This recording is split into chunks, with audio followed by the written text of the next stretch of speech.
If your emotions control you, your peace is not your own. This is where Stoic wisdom meets modern pain, heartbreak, anxiety, betrayal, chaos. In this video, you'll learn how to master emotional detachment and reclaim your inner power, one mindset shift at a time. 1. Understand what detachment truly means. Most people hear the word detachment and assume it means becoming cold, unfeeling, numb to life. But the Stoics knew better. Emotional detachment doesn't mean you don't care. It means you care wisely. You're not cutting yourself off from life. You're refusing to be ruled by it. It's not about abandoning emotions. It's about not becoming a slave to them. Marcus Aurelius didn't run from feelings. He observed them. He studied their origin. He stood still in the storm. That's what detachment is. It's the power to feel without drowning, to love without losing yourself, to give without being emptied. Detachment is the middle ground between obsession and apathy. It's not walking away from life. It's walking into it with open eyes and a steady mind.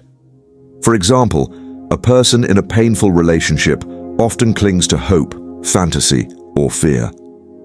They say, "If I stop feeling, it means I've given up." But in reality, emotional detachment is the beginning of clarity, of healing, of peace. It says, "I don't need to react every time I feel. I don't need to chase closure, beg for attention, or obsess over what I can't control."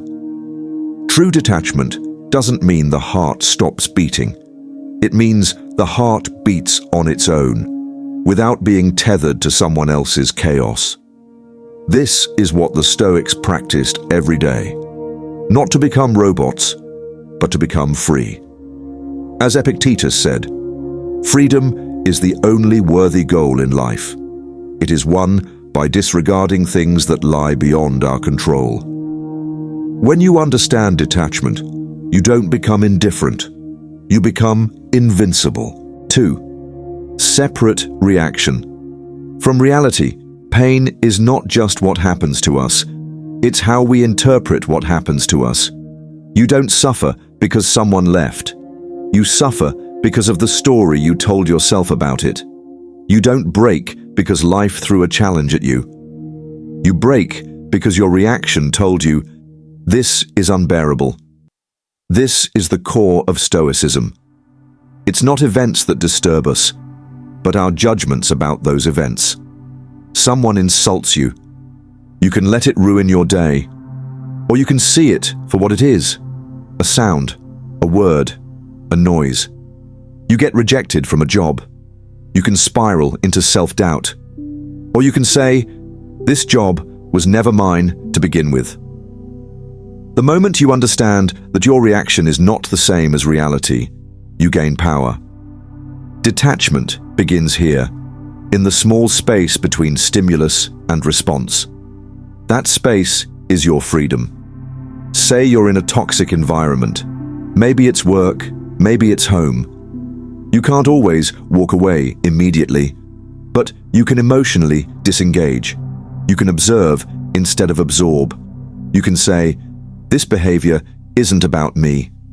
This anger is theirs to carry, not mine." The Stoics were not emotional escapists.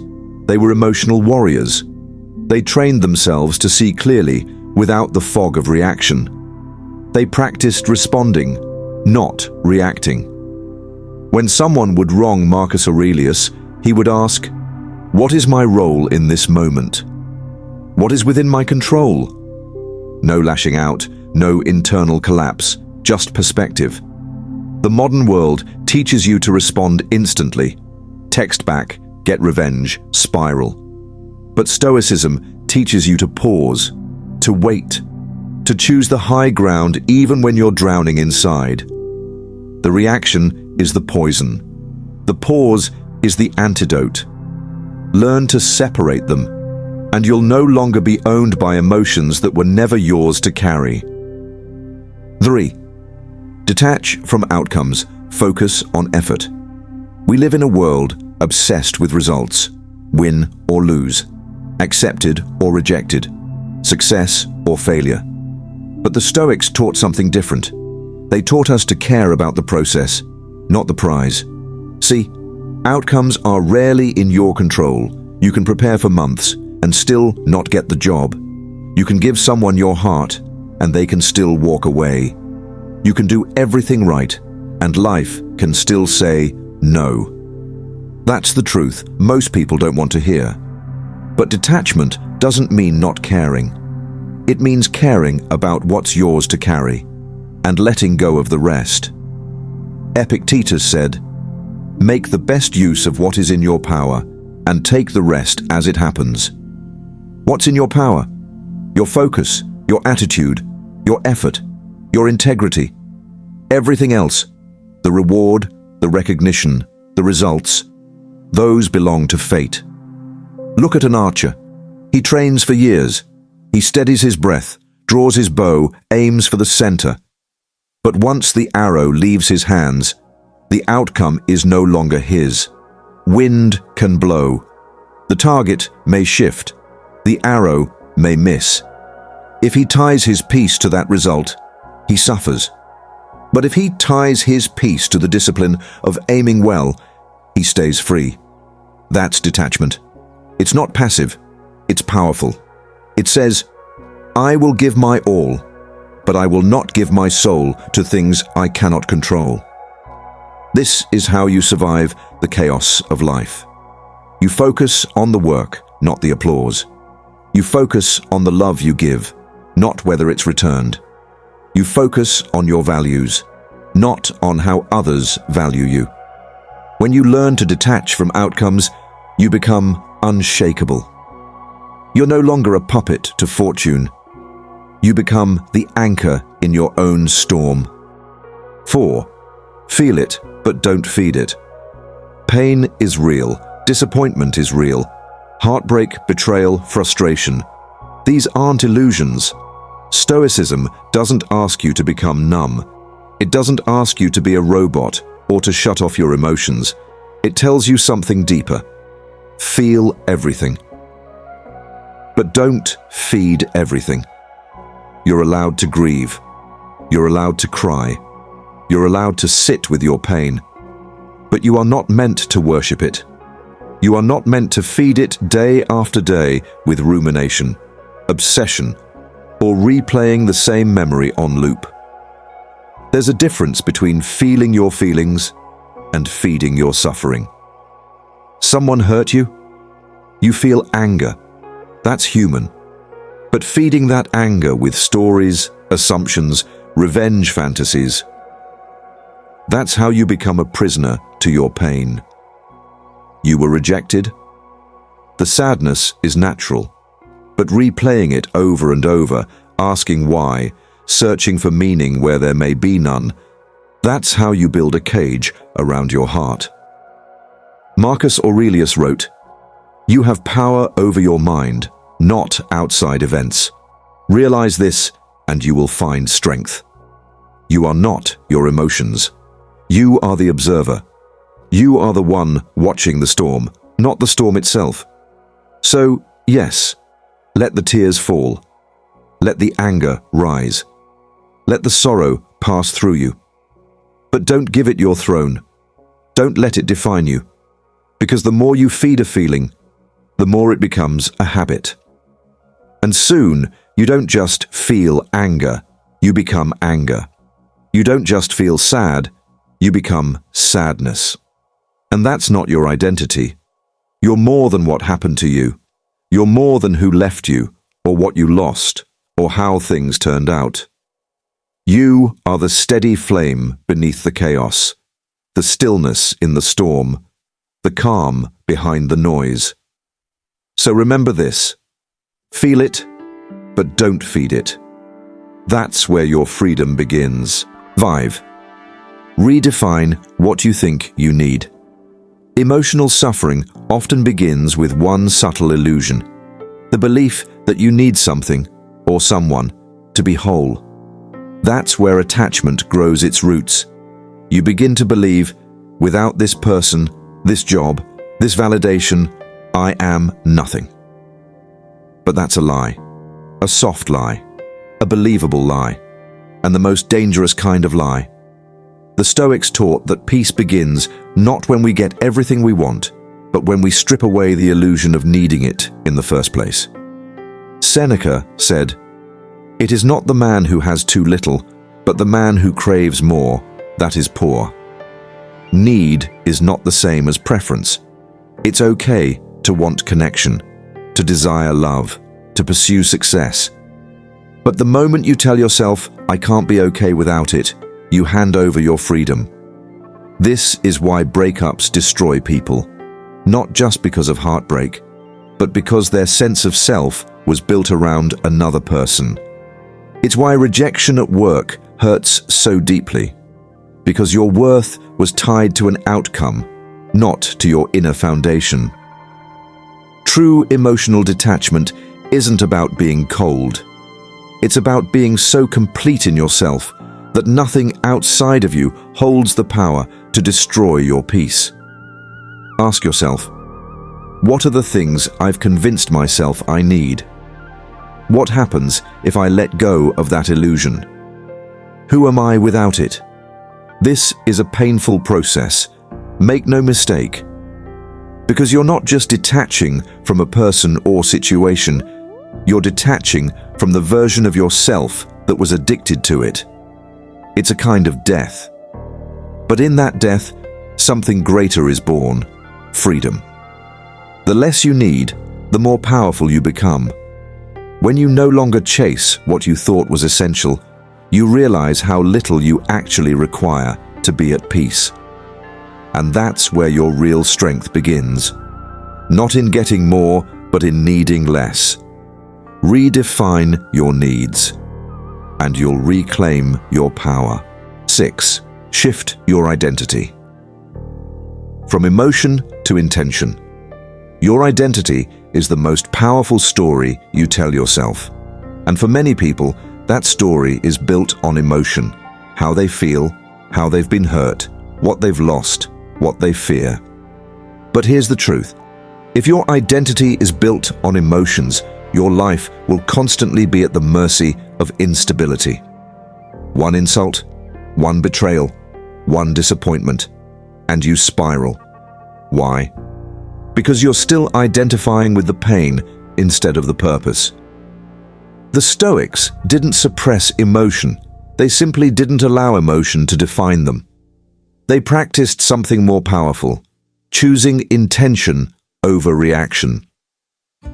Marcus Aurelius reminded himself every morning, "You have power over your mind, not outside events.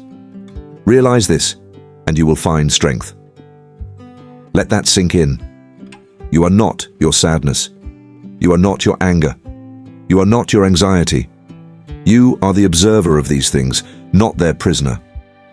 When you shift from emotion to intention, you stop asking, "Why did they hurt me?" and start asking, "Who am I becoming because of it?"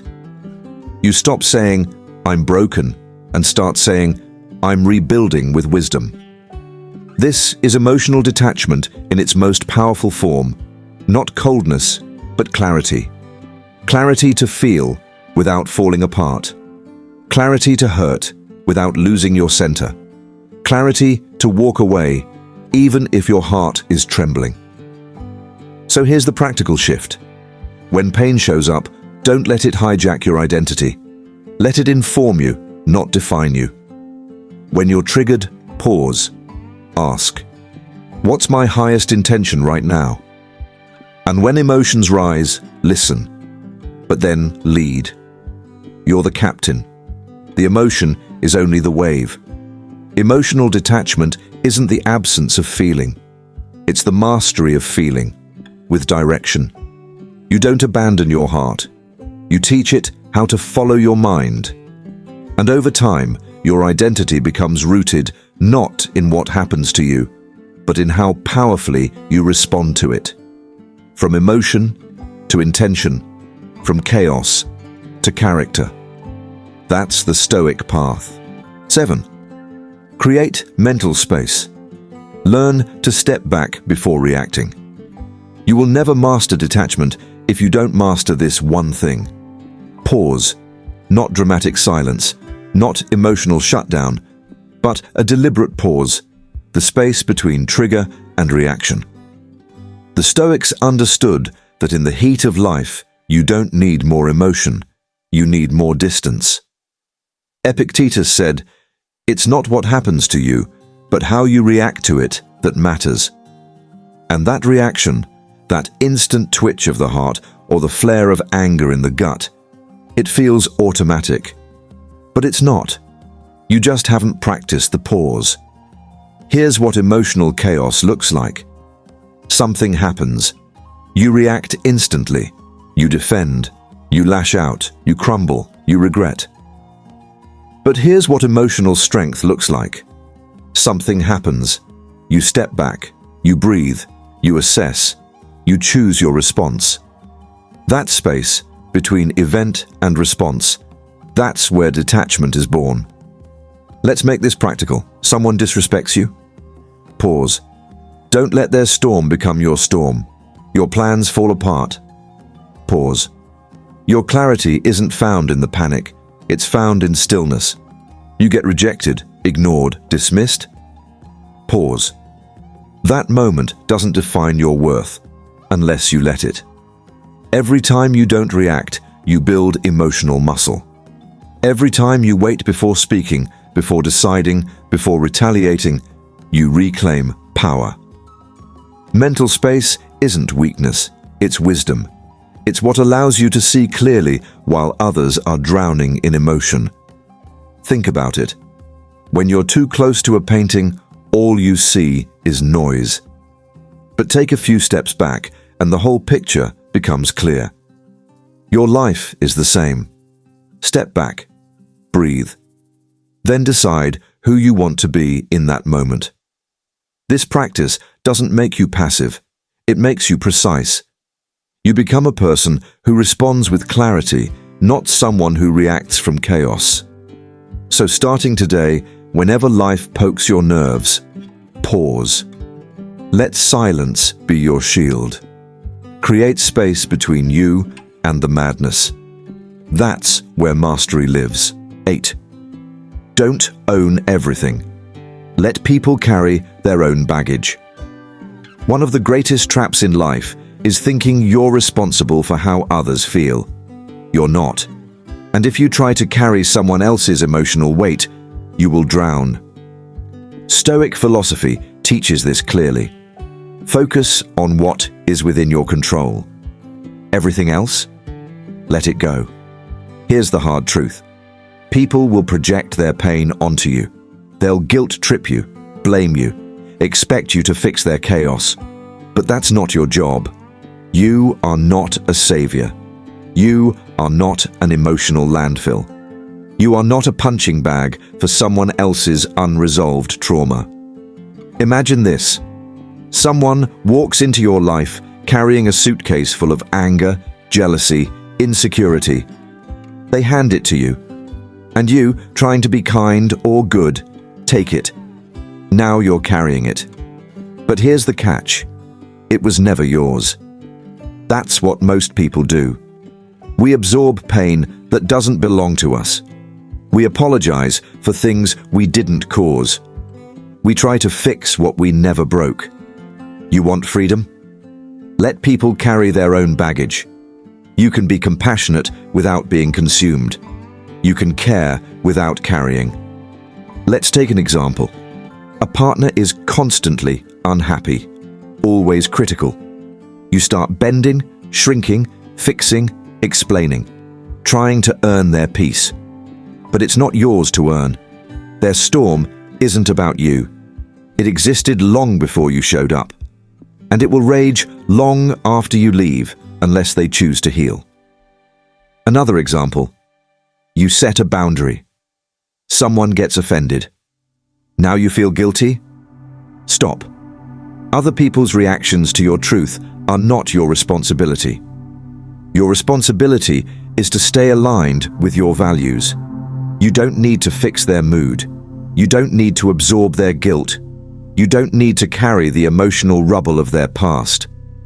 The Stoics knew, trying to control other people is a form of slavery. It chains you to things you can never command.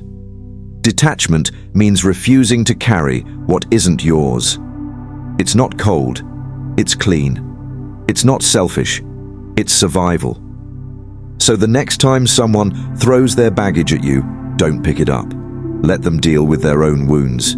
And you? Walk lighter, walk clearer, walk free. 9. Don't confuse love with attachment. So many people say they're in love, but what they're really in is attachment. And there's a big difference. Love is freeing. Attachment is binding. Love says, I want you to be well, even if it's not with me. Attachment says, I need you to be mine so I can feel okay. See the difference? Love is calm, open, and secure. Attachment is anxious, possessive, and fearful. Now listen to this carefully. Love is about giving. Attachment is about possessing. If your peace depends on someone staying, answering, approving, you're not in love. You're dependent. This isn't just about romance. This applies to friendships, family, even dreams and goals. You can be attached to a career title, to a version of yourself, to validation from people who never truly saw you. And when life tries to evolve you, when the Stoic universe says, let go, you fight it. Because your identity is wrapped in that attachment. But the Stoics taught us something profound. Whatever can be taken from you was never truly yours. So let's say someone leaves your life. You spiral, you feel broken. Why?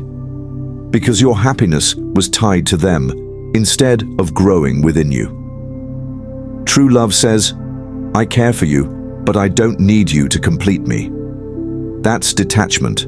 That's power. A Stoic doesn't cling. They love with presence, not possession. They feel deeply, but they don't collapse when something ends. Let me give you an example. Two people are in a relationship. One says, you complete me. The other says, I'm already whole. I just enjoy walking this path with you. Who's more likely to survive loss, change, or distance? The one who's whole. So ask yourself honestly, are you loving them? Or are you needing them to fill a hole? Are you afraid of losing them? Or afraid of facing what their absence might reveal about yourself? There's no shame in facing this. There's only growth. When you untangle love from attachment, you stop chasing, clinging, begging. You start observing, choosing, standing. And then, whether they stay or go, love you or leave you, you remain grounded. Because your foundation isn't them. It's you. 10th, let silence be your response. There comes a point where words are no longer the answer. When someone disrespects you, when life tries to provoke a reaction, when you're tempted to explain yourself to those committed to misunderstanding you, don't speak, don't defend, don't argue. Let silence be your response. The Stoics understood this. Epictetus once said, it's not what happens to you, but how you react to it that matters. And sometimes, not reacting at all is the greatest reaction. Because silence is not weakness. It's control. It's not surrender. It's strategy. You see, when you respond to every insult, every betrayal, every passive-aggressive comment, you give away your power, piece by piece. But when you stay still, when you say nothing and walk on, you remind the world that your peace is not up for negotiation. Let me tell you a truth few accept. Not everyone deserves access to your energy. Not every battle is yours to fight. Not every storm requires you to speak. Silence does something words can't. It creates space for truth to reveal itself, for people to expose their intentions, for your mind to stay clear, unshaken, Think of a wolf. It doesn't bark in defense. It observes. It moves with quiet strength. It doesn't waste time proving it's dangerous. It just is. Be like that. Not cold, but wise. Not passive, but selective. When someone ghosts you, stay silent. When you're betrayed, stay composed. When you feel the urge to text, explain, chase, fix, pause. Ask yourself, what will speaking do that silence hasn't already done? When you don't respond, people start to hear their own words echo in the silence. They're left to wrestle with their conscience, not yours. And more importantly, you stay rooted in your power. Because mastering emotional detachment isn't about closing your heart. It's about protecting it with intention. In a world full of noise, silence is your shield. Use it. Let it speak volumes. Let it tell the world, I don't need to respond. I know who I am, and I will not be moved. 11th, reclaim the power of the present moment. So much pain begins with this. Living in a time that doesn't exist. You're replaying old conversations, reliving moments that shattered you, or you're stuck in a future that hasn't happened, fighting battles that aren't even real. And in the process, you abandon the only place where life can truly be lived, now. Marcus Aurelius said, confine yourself to the present. Not because the past doesn't matter, but because it already happened. Not because the future isn't important, but because it hasn't arrived. You can't change what was said. You can't control who stays. You can't guarantee what tomorrow brings. But you can control how you show up in this moment. You can choose how you respond right now. Think of your thoughts like a pack of wild horses, running in every direction, dragging your mind behind them. Emotional detachment is learning to let go of the reins and walk calmly in the opposite direction. When you reclaim the present moment, you take back your power from everything that doesn't deserve it. The past loses its grip, the future loses its fear, and you, finally, breathe again. Pause and look around. Right now, in this very moment, you're okay. You're breathing. You're alive. You've survived everything that tried to break you. This moment is clean. It's free of history. It's untouched by assumptions. Use it. Use it to say, I'm done reliving what hurt me. Use it to say, I choose peace over answers. Use it to say, I won't give away today to a yesterday that's already dead. Pain clings to the past. Anxiety clings to the future. But peace only lives here, now. The Stoics didn't ignore the past. They just didn't let it chain them. They didn't fear the future. They simply prepared and let go. So breathe. Return to your senses. Feel your feet on the ground. Hear the stillness around you. Touch the life you're in. This is your anchor. The more you return to this moment, the less you'll need validation, closure, control. Because peace isn't a place you find. It's a choice you make. In this moment, again and again. 12. Freedom is found in letting go. Everything we've talked about leads to this final truth. Freedom begins where attachment ends. Not because you stop caring, not because you build walls around your heart, but because you finally realize you don't need to hold on to what hurts you. Letting go isn't a betrayal of your love. It's an act of love for yourself. It's the moment you stop waiting for someone to apologize, waiting for the past to change, waiting for answers you may never get. Letting go means stepping out of the storm, even if the thunder still echoes behind you. It's understanding this. You don't have to win every argument. You don't have to be understood by everyone. You don't have to carry every memory like a wound. You can drop it. The anger, the obsession, the questions, the weight. You can walk free. The Stoics weren't cold, they were clear. They believed peace comes when you stop resisting what is. You have power over your mind, not outside events. Realize this, and you will find strength. Marcus Aurelius. So, here you are now, on the edge of your old life and the beginning of something quiet, something unshakable. You've learned that detachment isn't about apathy, it's about alignment with your values, with your peace, with your truth. You've learned that not everything deserves a reaction, not everyone deserves access to your heart, and not every thought deserves to be believed. You are not your past. You are not their opinion. You are not the pain you survived. You are the one who lets it go.